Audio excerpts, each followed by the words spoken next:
బహుజన అలైబాలే కార్యక్రమంలో ముఖ్య అతిథిగా పాల్గొన్న ప్రభుత్వ సలహాదారులు మహమ్మద్ అలీ షబ్బీర్, ఆల్ ఇండియా అంబేద్కర్ యువజన సంఘం కామారెడ్డి జిల్లా శాఖ ఆధ్వర్యంలో కామారెడ్డి పట్టణంలో కళాభారతిలో నిర్వహించిన ఈ కార్యక్రమంలో షబ్బీర్ అలీ మాట్లాడారు.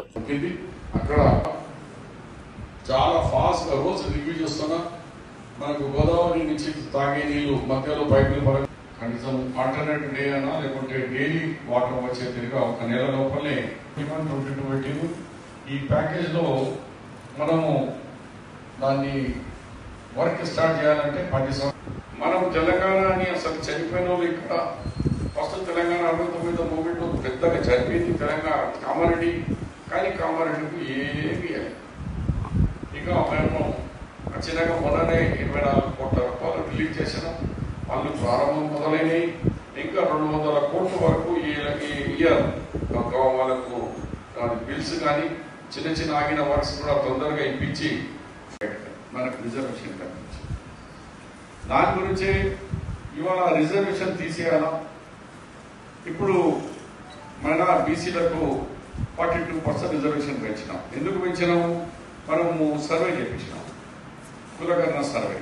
ఈ సర్వేలో ఈ రిజర్వేషన్ కాబట్టి మనం ఇప్పుడు 22% 42% చేద్దాం, ఇంకా 22% పెంచుదాం. కానీ తెలంగాణ మూవ్మెంట్ కాబట్టి ఎవ్వరు పట్టించుకోలేదు. అయ్యో మాకు ఇంత రిజర్వేషన్ తగ్గించి 11% రిజర్వేషన్ తగ్గిపోయింది అని మనం నోరిప్పలేదు. ఎందుకు ఇవ్వలేదంటే అందరికీ తెలంగాణ తెలంగాణ తెలంగాణ మీద దృష్టి పోయింది, కానీ ఈ రిజర్వేషన్ తగ్గిపోతుంది అని ఎవరికి దృష్టి పోలేదు. కానీ ఇప్పుడు 22కు 42 చేస్తున్నాం. కానీ బీజేపీ ఏమంటుంది? మేము దీన్ని సమర్థించాము, ఈ రిజర్వేషన్ అంతా బీసీలకు ఇవ్వదు. ఇప్పుడు ఎస్సీ కూడా 15 నుంచి 17% రిజర్వేషన్ చేస్తున్నాం. వాళ్ళ పాపులేషన్ ఎంత ఉన్నదో.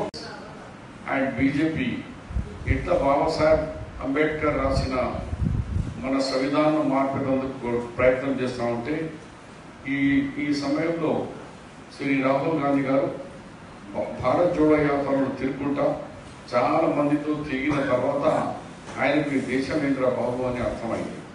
దాని తర్వాత ఇప్పుడు జయబాబు అంటే మహాత్మా గాంధీ గారు స్వతంత్రాన్ని గురించి పోరాడిన వ్యక్తి.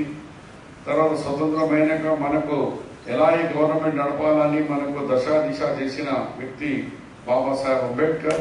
దాని తర్వాత ఈ సంవిధానాన్ని కాపాడాలని జయబాబు, జై భీమ్, జై సంవిధాన్, ఈ 3 స్లోగన్తో దేశంలో కాంగ్రెస్ పార్టీ ముందుకు పోతున్నారు.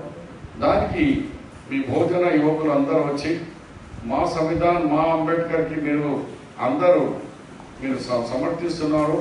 వాళ్ళు చేసిన త్యాగాన్ని మీరు అందరూ సమర్థిస్తున్నారు. కాబట్టి ఈ రోజు నుంచి మేము కూడా మా దాంట్లో కొన్ని డిఫరెన్సెస్ ఉన్నా అందరినీ పక్కకు పెట్టి